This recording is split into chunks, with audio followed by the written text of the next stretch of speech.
안녕하세요, 티자이너입니다. 이혼 숙녀 캠프 17기는 레전드 기스네요. 열탕 가출 부부로 시작을 해서 지옥탕 맞소송 부부로 가다가 온탕 투병 부부로 마무리가 되는 완벽한 기스였다고 생각이 듭니다. 제가 엔간하면 여기 출연자를 이름으로 부르지 않는데 학배영님 참 훌륭하게 크신 것 같아요. 물론 보통 사람들보다 현저하게 무식하시고 입만 열었다 하면 시궁창 같은 말만 하시지만 학배님의 지옥 같은 유년 시절을 생각해보면 이 사람은 좋은 가정, 아니 평범한 가정에서만 태어났어도 참 좋은 사람이 됐을 거라고 생각이 듭니다. 그렇게 이겨내며 사신 보답인지는 모르겠지만 참 좋은 아내를 두셨어요. 세상에서 학배님의 개소리를 참아주며 살아줄 여자도 많지가 않을 텐데 말이죠. 욕지거리 짜증 좀 부리지 마시고 아내분 좀 잘 돌봐주셔서 아내분이 잘 쾌차하게끔 병마를 이겨내게끔 도와주셨으면 좋겠네요. 남편의 지옥 같은 유년 시절이 불우했던 제 아버지의 모습과 닮아 있어 보여서 참 많이 몰입하면서 봤던 부부의 사연 같아요. 투병 부부 리뷰 시작할게요. 이 부부는 인천에 사는 9년차 부부, 9살, 6살 두 딸과 2살 아들을 둔 다복한 가정이에요. 남편은 배달 라이더로 일하고 아내는 전업주부. 두 사람은 10년 전에 술집에서 헌팅으로 만났다고 하고 그러다가 인연이 이어지고 결혼까지 꼬린 앞으로 지겹도록 질리게 언급이 되지만 우리 마른 장작 학배엠은 참 스색을 좋아하세요. 육체적인 관계를 원해서 시작된 관계지만 결국은 사랑하게 됐고 결혼하게 됐다는 이혼 숙녀 캠프 신청은 아내가 했고 그래서 강력한 이혼 의사가 있나 싶었지만 반반 정도라는 아내. 둘은 이미 협의 이혼 절차가 진행 중인데 아내는 남편이 변하길 바래서 신청을 했답니다. 이어 상남자 학배엠의 쓰레기집 메들리가 이어지는데 이 양반은 상견례전 장인어른이 맞춰준 양복이 꽤나 마음에 들었는지 그 양복을 입고 다른 여자를 만났고 만남 후 그 여자한테 그린라이트를 받았다고 착각을 했는지 시원하게 아내에게 이별을 고했다는데 이 상황이 존나 어이가 털리는 게 헤어지자고 하고 얼마 안 돼서 학배엠은 아내에게 다시 돌아왔답니다. 뭐 이런 거겠죠. 학배엠은 아내가 별로 내키지 않았고 어차피 결혼하는 거 한번 찔러보자고 양복도 입은 김에 다른 여자를 노려봤고 그 여자가 반응이 나쁘지 않았는지 그 여자한테 환승을 하려고 했던 거겠죠. 하지만 이건 학배엠의 착각이었고 까비를 외치면서 아내에게 돌아간 게 아닌가 싶습니다. 이렇게 제정신이 아닌 남자랑 굳이 구태여 신이 도망갈 기회를 주셨는데도 결혼을 해버린 아내.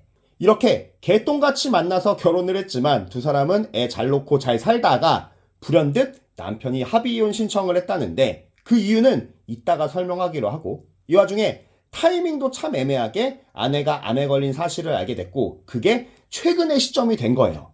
학배엠은 정말 제정신이 아닌 모습을 많이 보여주는데 암 진단을 받고 돌아가는 차 안에서 병원비 걱정을 대놓고 하고 집에 와서도 나가 돼지라는 둥 사람이 맞나 싶은 소리들만 줄줄 해댑니다. 속으로 무슨 생각을 하고 있든 암 진단을 받고 패닉 상태인 아내한테 짓거릴 말들이 아니죠. 이 양반은 어디 일배나 상태가 안 좋은 커뮤니티, 이상한 유튜브만 골라서 보고 거기서 가치관을 형성을 했는지 세종대왕이 싫고 이완용이 선구자라는 소리를 해대던데 역사 덕후로서 이건 못 참지. 세종대왕이 노비를 많이 만들었다 뭐 이런 소리를 하면서 세종대왕이 싫다는 소리 같던데 일단 노비 종목법은 노비 대가리 수를 늘리려는 악법이 아니고 세종시대 때 노비가 증가하지도 않았죠. 일단 세종대왕님이 노비건 백성이건 애민정신이 가득했던 왕인 건 알고나 떠드는 소리인 건지는 모르겠고 2025년 지금 시점에도 조소 같은 데서는 안 지키는 곳이 많은 출산 휴가를 몇백 년 전에 그것도 조선에서 노비들한테도 주라고 했던 게 세종대왕님인 건 더더욱 모르는 것 같아요. 세종대왕님이 싫으시면 한글도 쓰지 마세요.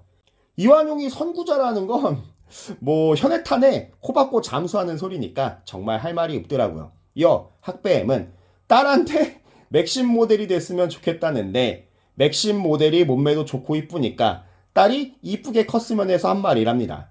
학배엠도 중년치고는 멋지시니까 아빠 방에 가서 탬버린 좀 흔드세요 라고 할 뻔. 이어서 아내는 남편이 시동생과 너무 가까운 사이고 시동생한테 너무 간쓸게를 빼준다는 게 불만이라는데 남편이 아버지 회사로 가서 개고생을 하고 돈도 못 받고 나온 게 아버지 회사로 들어오라고 권유한 시동생 탓 같아서 싫은 모양이더라고요. 이건 아버지를 극혐하면서 같이 일하겠다고 선택한 남편의 탓이 더 커 보이는데 남편한테는 뭐라고 하지도 못하면서 시동생한테만 돌을 던져댄다는 생각을 해봤습니다. 여기까지가 저번 주 에피소드. 맞소성 부부 김별을 보고 나서인지 학배임은 좀 약한데? 라고 생각했는데 이번 주 에피소드에서는 깊게 생각해볼 부분들이 많이 보였습니다. 학배임은 배달 라이더로 10시간씩 일을 하며 가장의 역할은 충실한 모습. 퇴근 후 1시간 반 취침, 애들을 등원시키고 2시간 남짓 자고 아내가 깨우자 짜증도 안 내고 애들 간식도 갖다 주고 하원도 시켜주고 애들도 씻기고 애가 셋이고 아내가 몸이 안 좋은 만큼 가장의 역할이 더 충실하려는 부분이 보이더라고요. 애들한테도 욕지거리를 하길래 사람이 아닌 줄 알았는데 표현이 거칠어서 그렇지 애들을 사랑하는 마음은 진심인 모습. 애들도 거친 언변에 위협을 느끼지는 않는 걸 보니 애들한테는 잘하는 것 같더라고요. 다만 애들이 저런 건 보고 배우니까 좀 자제했으면 하는 마음이 들었습니다. 이쯤 되니 이렇게 심성이 괜찮은 남자가 왜 저렇게 개념이 없고 입이 거칠고 뒤틀린 사고방식을 하는지가 궁금해지던 찰나 밝혀지는 남편의 과거. 학배임은 어머니가 4명이었다는데 거쳐간 새엄마들이 뭘 보고 아버지랑 살아줬는지는 모르겠으나 털어먹을 게 좀 있었던 모양이에요. 학배임 포함 동생까지 딸린 애들이 눈엣 가시 같았던 4명의 악녀들은 두 형제를 많이 괴롭힌 모양이고 두 형제가 입에 담을 수 없는 욕설로 그들을 추억하는 걸 보면 방송에 안 나온 많은 우여곡절이 있었을 거라고 보여요. 학배임의 아버지가 애들의 상처는 생각도 하지 않고 엄마를 4명을 만들어준 걸 보면 왜 학배임이 여성에 대한 뒤틀린 가치관이 생겼는지가 엿보이죠. 이 부부의 또 다른 이슈는 잭스 리스.